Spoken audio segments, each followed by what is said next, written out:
Very good evening to you from wherever you're watching us from. Now, the ravaging drought biting through national reserves like Masai Mara, the local communities are bearing the biggest brunt of ensuring a unified human-wildlife relationship. Trying to speak to Prince Harry Staga, the co-founder and CEO of Friends of the Masai Mara and Mara Napa Camps, on this and his expectations from the COP27 talks. But first, to our top picks this evening. Tonight, drought continues to ravage several parts of the country. As we stand here today, the numbers of people that need assistance has increased. The Kenya Red Cross now says over 5.1 million people have been affected by the drought. Mkora ambaye anafikiria atatembea na kisu huko nje, anadunga mwananchi na kisu kwa kisu. Mkora wako na bunduki, utafanya mwananchi mtukufu aumie. That will not happen. There is a new sheriff in town. Inspector General of Police Japheth Kome warns criminal elements, promises to deal with the runaway insecurity in the country. We are having 3 exams being done concurrently from 28th of this month up to 30th, and of course the Form 4 exam will be able to continue until the 23rd of December. And the 2022 national examination season is here with us. It's our first exams as the Kenya Kwanza government under William Ruto, and we plead with you, Msituangushe.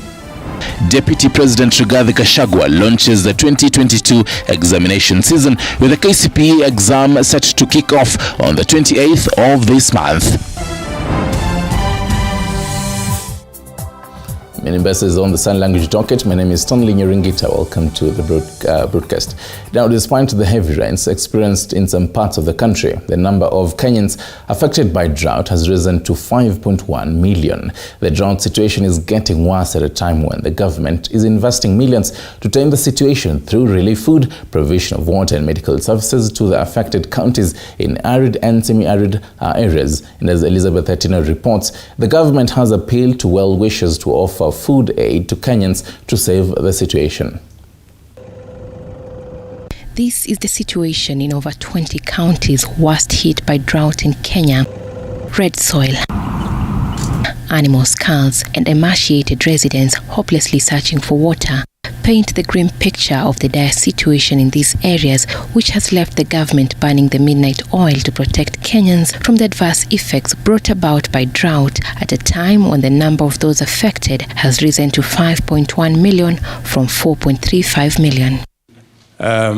We are facing the 4th consecutive year of rain failure and crop failure, and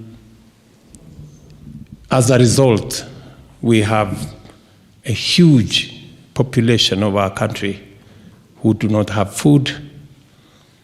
We have lost, as has been said here, about 2.5 million heads of livestock.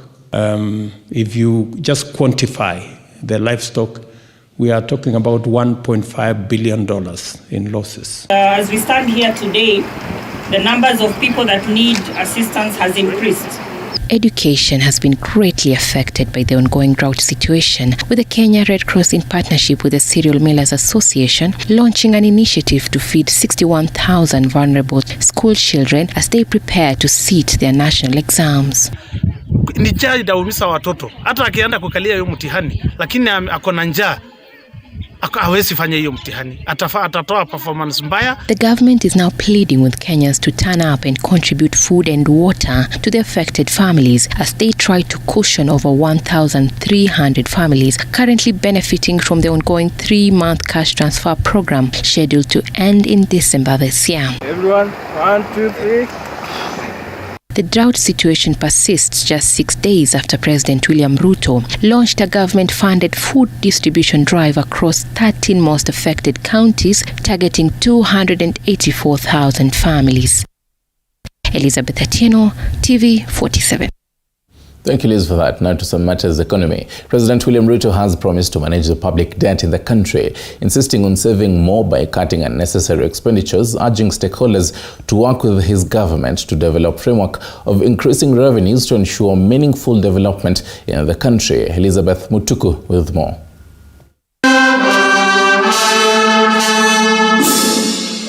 Meeting with stakeholders drawn from various sectors, President William Ruto insisted on the importance of raising more revenues and cutting unnecessary costs in government in a bid to manage the public debt. Able to progressively get our country away from huge debts that we have today. It is the moral thing to do. It is the right thing to do. And I am asking you, as I ask all of us as Kenyans, to work together towards doing that which is right and ensuring that we raise our percentage of revenue that we collect from 14 to 20, 23, 25%. That way, we can raise our revenues from the current 2.1 trillion to between 3.5 going into 4 trillion. Further, the president, who is keen on improving the saving culture among Kenyans, said through the National Pension Scheme, the government will embark on remitting the payments to the people who have faced challenges in getting their funds despite them saving. I want a framework where we will make sure that we pay all that money in the next 2 years. That we have collected money from your members and we have not remitted to your schemes. I think we just need to right the wrongs and make sure that every money that we have collected, every money that is due to our pension schemes must be made available to our pension schemes, to the SACCOs, and to all the other infrastructure that help us with savings in the country. The first in command has called on the private sector and stakeholders in financial sector as well as business sector to collaborate with the government, especially in funding development projects, saying his government is keen to build more roads as well as to complete the stalled ones. Continued government borrowing at the level that we have is squeezing out the private sector, denying the private sector the resources to be able to drive their enterprises and the economy of our country. Elizabeth Mutuku, TV47, Nairobi. Thank you, Mutuku, for that. Now to classroom matters. More than 3.5 million learners are set to sit for the national exams next month. This season is touted as the most challenging exam season, as the government is set to administer 3 national exams. And as Flora Limuki reports, this year will see the first cohort of 1.5 million grade 6 learners sit for the national exams as they set pace as the pioneers of the competency-based curriculum. CBC.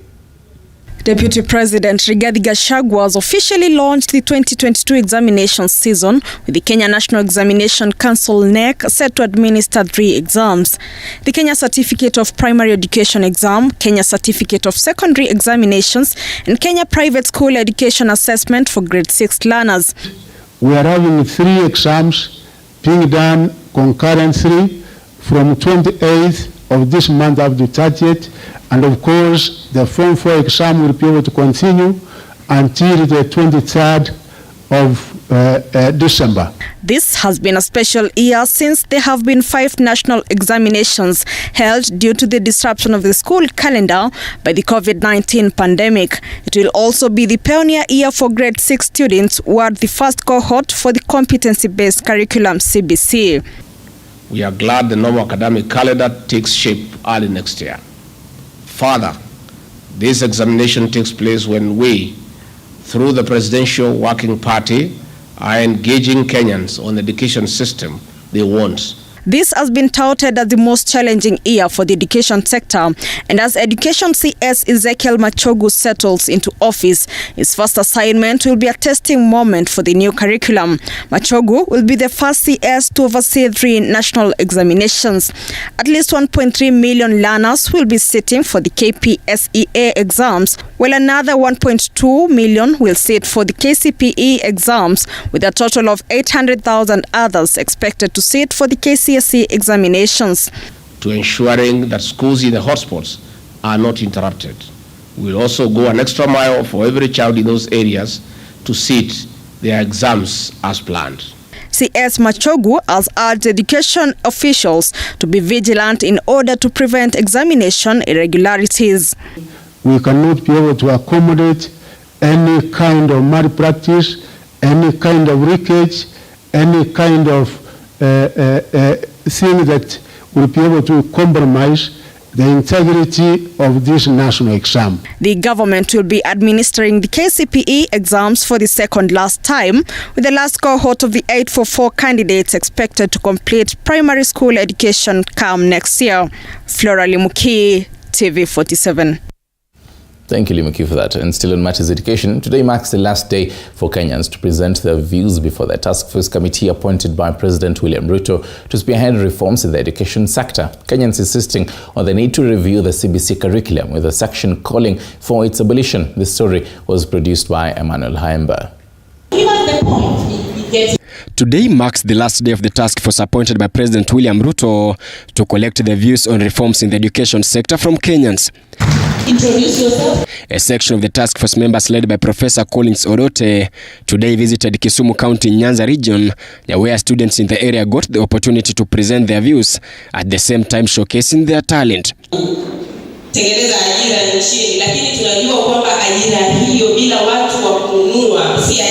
According to the Kenya National Union of Teachers (NAT), the government should employ more teachers to ensure better education standards.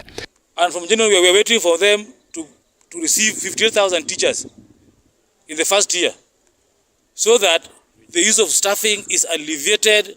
Our teachers get to do the work.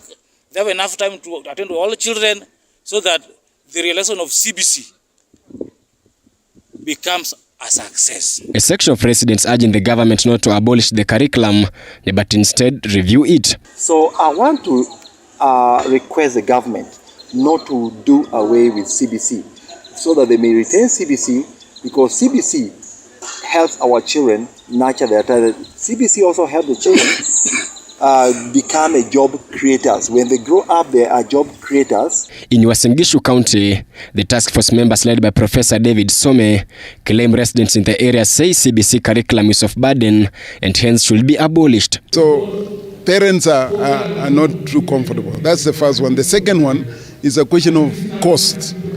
Right now, secondaries have 4 classes. Primary have 8. So by taking somebody out of 6, you're actually leaving 2 classes empty. The 49-member task force was constituted by President William Ruto to spearhead reforms in the education sector. The members have 6 months to work, and they're expected to furnish the head of state with a report every 2 months. Haemba Emmanuel, TV47, Nairobi. All right, listen to this next story, Kindley. Kiagongo residents in Kirinyaga County are still reeling in shock after a 4-year-old baby was rescued from a 40-feet well days after she went missing. However, speculations have emerged that the 3-year-old might have been held by unknown people who later dumped her in an abandoned well. Sylvia Nyongesa with more. It is an event that left many shocked and confused with equal measure, as the 4-year-old was found alive 3 days after she was reported missing. Her father, Bernard Mugo, says he received a call on Tuesday from his wife informing him that their daughter, who is a pre-primary 2 learner at Kianjiru Primary School, had not been seen since Monday evening and could not be traced. It is then that he decided to travel back home from his place of work to be part of the search team. Sasa alifanya hivyo, wakatoka shule ya Kianjiru.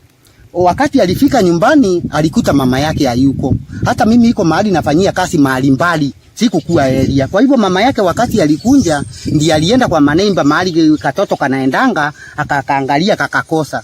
Kwa hivyo ndio sasa aliambia maneimba mtoto wake hapatikani na anjui mahali sasa hapo.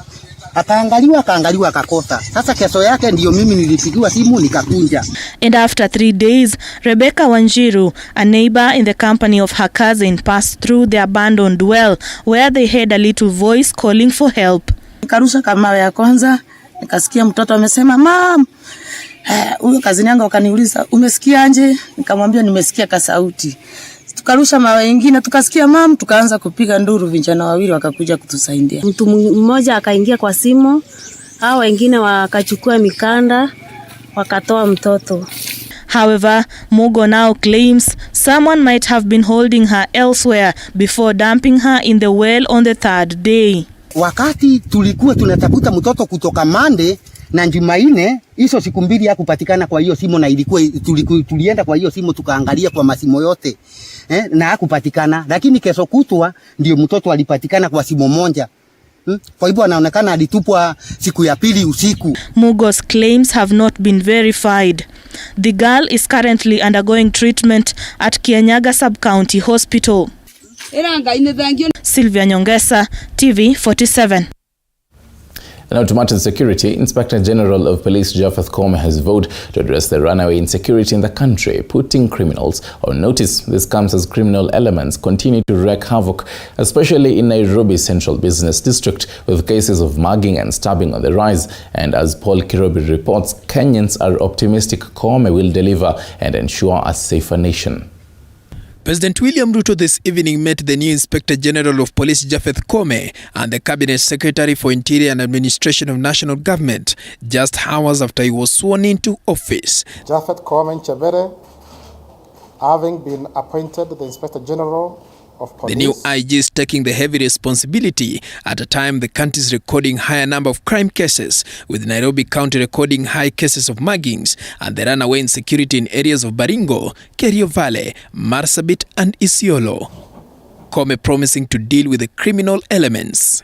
Kupiga watu risasi, it will not happen under my watch. I will have slept on the job. Wale kule wanaiba ng'ombe, actually, it is livestock rustling. It is not cattle rustling. Koome has vowed to streamline the security sector and ensure safety of Kenyans. When any police officer, his life is in danger, or any other person, the life is in danger, a police officer is justified to use a fire.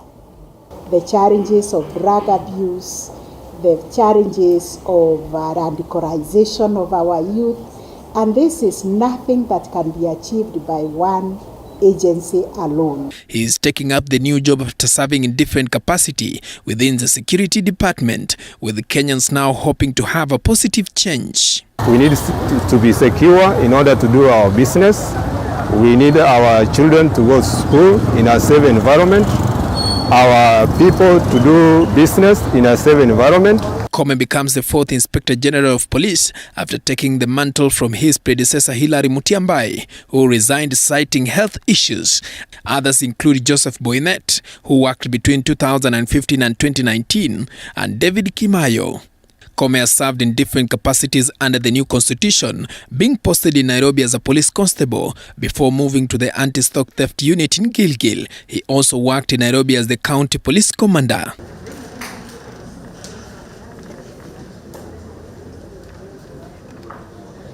The new Inspector General of Police, Japheth Koome, is taking up a new responsibility after being vetted on Tuesday by a joint committee of the National Assembly and the Senate, the position that was initially held by his deputy IG Nurdin Gabo in an acting capacity.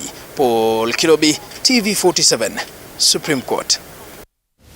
I think of that, Kirobi. I feel like at this point, Nairobi is just slowly turning to South London, and that's just worrying quite a bit. Now to our special feature of the night. The worst drought in 40 years is ravaging the eastern horn of Africa. Kenya is one of the affected countries.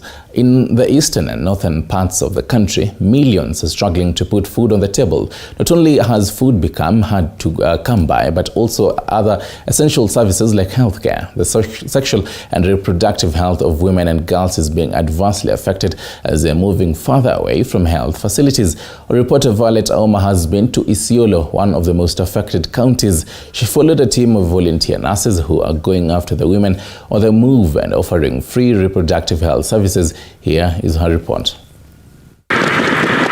A dusty road through miles and miles of barren, deserted land leads us to Atan village in Isiolo County. The residents here have not seen a drop of rain for months. The rivers have dried up, the fields are bare, and the little livestock the villagers had are no more. Unlike many villages in Isiolo, which have been abandoned by locals in search of water, pasture and food, I met a group of locals outside a church. Word had gone round that a group of doctors will be visiting the area. 28-year-old Rose Luosi, a mother of 6, is among those who arrived here early, at least to get health services which have been hard to come by. Other than getting medication for her 7-year-old boy whose eyes were swollen, she's in dire need of family planning services. I really needed a family planning method. I looked for it for a long time without success. Rose says since the passing of her husband 5 years ago after a bandit attack, life has not been the same. Bandits from a neighboring community had raided the area and stole all their goats at the time. She got pregnant again with her 6th child. This one, she says, was unplanned. This one, I told you I got pregnant in the desert. My husband left me with the other one. For people like me without a husband, other men tend to lie to us and take off after pregnancy. Getting 500 shillings that will facilitate her transport to and from Eremit Hospital, which is the nearest to her, is still an uphill task for her. And especially now when the drought has pushed her to the brink of starvation. Now, 1 kilogram of flour goes for 120 shillings. If I get that, will I go to the hospital or will I buy food for my children? But today she's lucky. A group of nurses and doctors from Reproductive Health Network Kenya is going where government officials or international aid for that matter cannot go, taking medical services to communities mostly affected by drought. Kenya for Kenyans, traveling deep in the interior to make a difference. This is Jadel. It has 2 roads. Among the doctors offering the services is Kefin Otieno. Kefin runs a small clinic in Kilifi County but came to Isiolo together with her colleagues to offer humanitarian aid. We saw the gaps, we saw the numbers of teenage pregnancies, we saw lack of information was overwhelming, and of course, we looked at the terrain. We also looked at the setup of the facilities. The distance is just too much. Dr. Edison Omolo is a man who is passionate about health and well-being of women and children. We've been doing HIV screening, we've been doing STI screening, we've been offering, we've been taking care of mothers who need ANC services. There's contraceptives. Rose is one of the clients who have accessed family planning services today. Long-term method. I have decided to embrace family planning because if I don't, I might get more kids. If the current situation persists, my kids and I could die of hunger. It is a sigh of relief for her. At least half of her problems have been solved. She can now focus on the search for food for her children.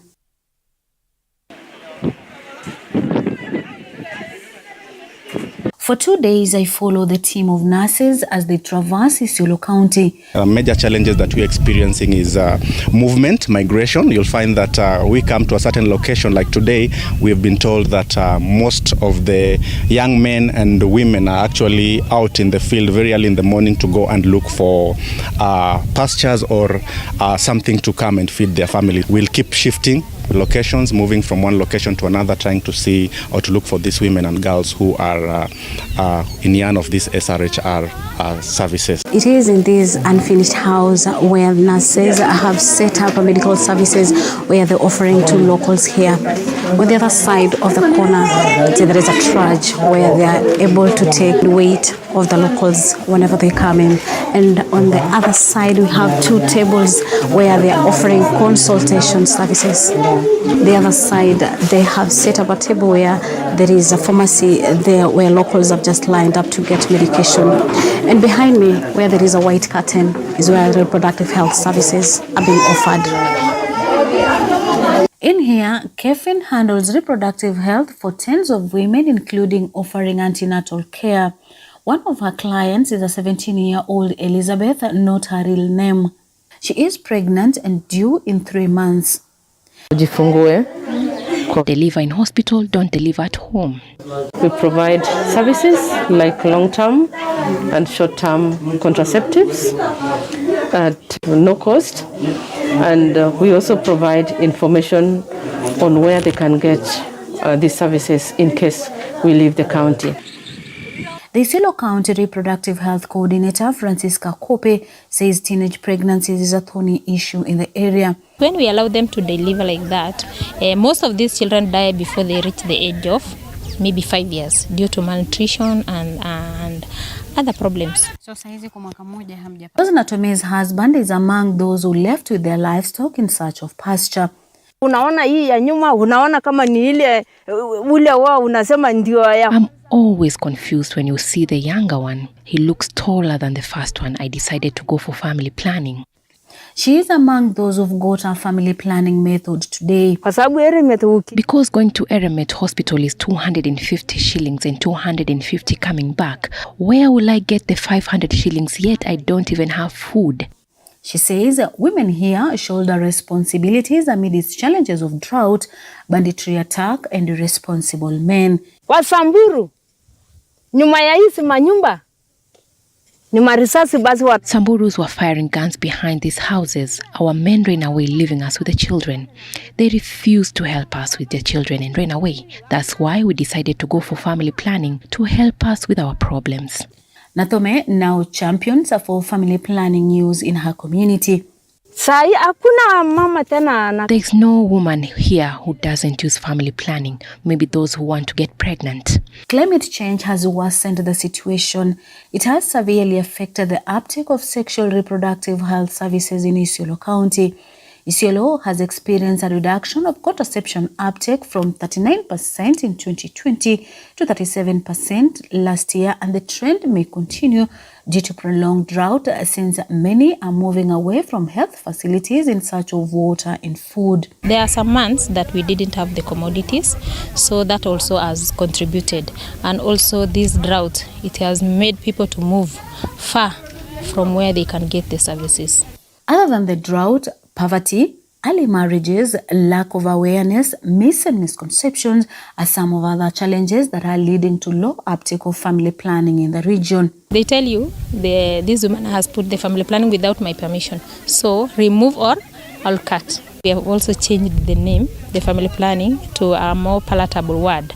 That is child spacing. It is more conceived than the family planning. Akope appreciates government-private partnership and especially this particular group that is offering family planning services to residents at a time when most of the commodities are not available in the county. The 3 years implant, that is NXT.